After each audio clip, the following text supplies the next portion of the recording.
In a time of accelerating change, leaders need to enable people to adapt quickly by introducing learning loops throughout the organization. Successful learning loops have three qualities. They're based on clear metrics and targets. They're monitored on a regular basis by groups empowered to make change. And the communication is immediate. Effective leaders not only arm people with the skills and tools to continuously learn, adapt, and navigate change effectively, they also weed out hidden ignorance loops that impede the organization from learning. One CEO describes his experience leading people through change as follows. It's a race where you run the first 4 laps as fast as you can, and then you gradually increase the speed. In order to lead at light speed, you have to accelerate the pace of learning inside the organization. It sounds easy, but it's not. People are naturally resistant to changing their ways. And the secret lies in these, what I call learning loops. Learning loops are a process of sharing performance information with people and empowering them to make the changes needed to improve performance.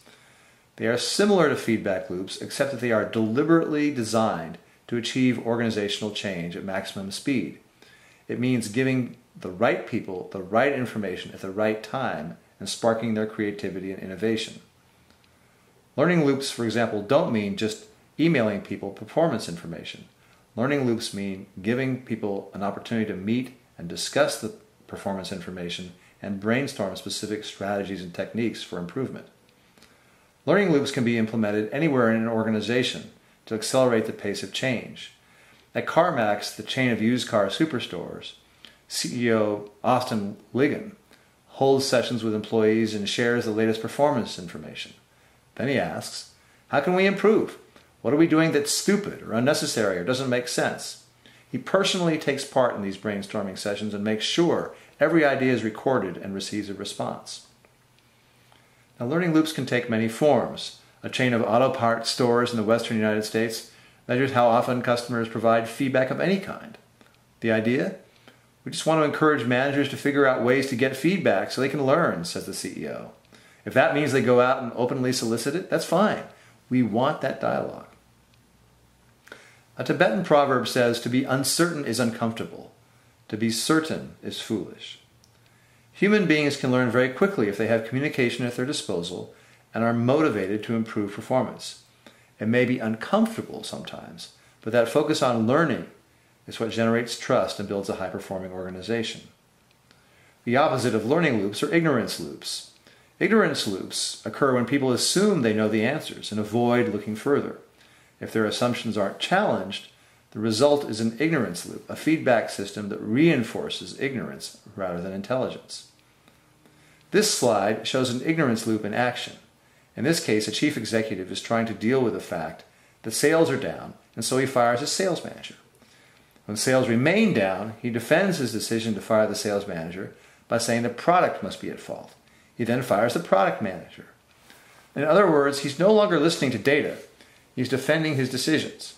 And the cycle continues until someone intervenes with better data and communication to break the cycle. Ignorance loops are born of the fact that once we make a decision, we human beings select data and evidence that backs up that decision. Once we buy a house or a car, no matter what the price, we select data to support the notion that we made a good decision. We are hardwired to selectively sort information that reinforces the rightness of our decisions.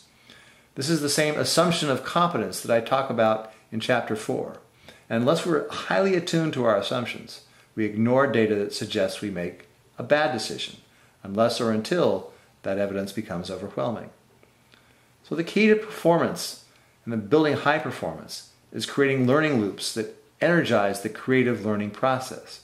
The best learning loops are like brains, taking in data, responding to pressures, and above all, continuously learning and adapting. While the notion is simple, it's difficult to pull off, especially in an organization where turf wars or political jealousies may cause managers to hoard information rather than share it. This can pose the greatest challenge for an organization, but it's also one of the most rewarding things that a leader can do to build a high-performing organization. Just as we are always becoming leaders, we are always in the midst of change. As a leader, your challenge is to make everyone in the organization part of that dynamic, to accelerate the pace of change. Sometimes it requires burning the bridges behind you, tearing down a symbolic vestige of the old organization. Sometimes, as at Intel, it means telling people they have to join a new team or invent a new job for themselves, or else leave. Often it means getting people to talk about issues they may initially not want to talk about. Above all, accelerating the pace of change requires managing yourself differently. It means becoming increasingly aware of your own strengths and weaknesses, of your own assumptions, and learning the painful truth that you need to act in new ways in order to lead at light speed.